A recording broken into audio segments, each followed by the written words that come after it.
Učenci pozdravljeni, dobrodošli pri uri slovenščine. Danes bomo razvrščali dejanja oziroma dogodke tako, kot so se zgodili. Torej, ugotavljali bomo, kaj se je zgodilo najprej, kaj potem in kaj nazadnje. Najprej poslušaj, kako je danes potekalo moje jutro. Danes zjutraj sem zgodaj vstala. Hitro sem oblekla jopo, vzela torbo in odhitela po stopnicah proti garaži. Umila sem si zobe, nato sem skuhala čaj in pojedla zajtrk. V šoli sem prezračila učilnico in se pripravila na pouk. Z avtom sem se odpeljala proti šoli.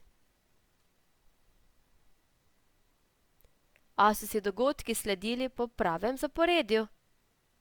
Ne, seveda ne.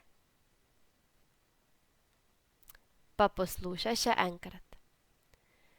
Danes zjutraj sem zgodaj vstala. Umila sem si zobe, nato sem skuhala čaj in pojedla zajtrk. Hitro sem oblekla jopo, vzela torbo in odhitela po stopnicah proti garaži.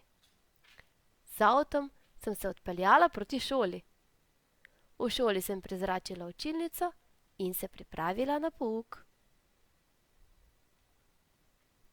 Tako, sedaj so si dogodki logično sledili, kajne? Poglejmo tega kužka. Kaj se je zgodilo najprej, kaj potem in kaj nazadnje? Najprej se je kuža igral v blatni luži. Potem ga je lastnik skopal, nazadnje je bil kuža čist in dišeč. Izberi si niz sličic, ki ti je najbolj všeč.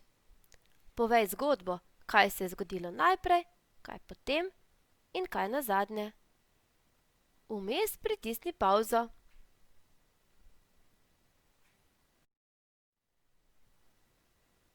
Sedaj sledi tvoje delo v delovnem zvezku. Odpri ga na strani 7. Vmes pritisni pavzo. Sedaj si natančno oglej slike.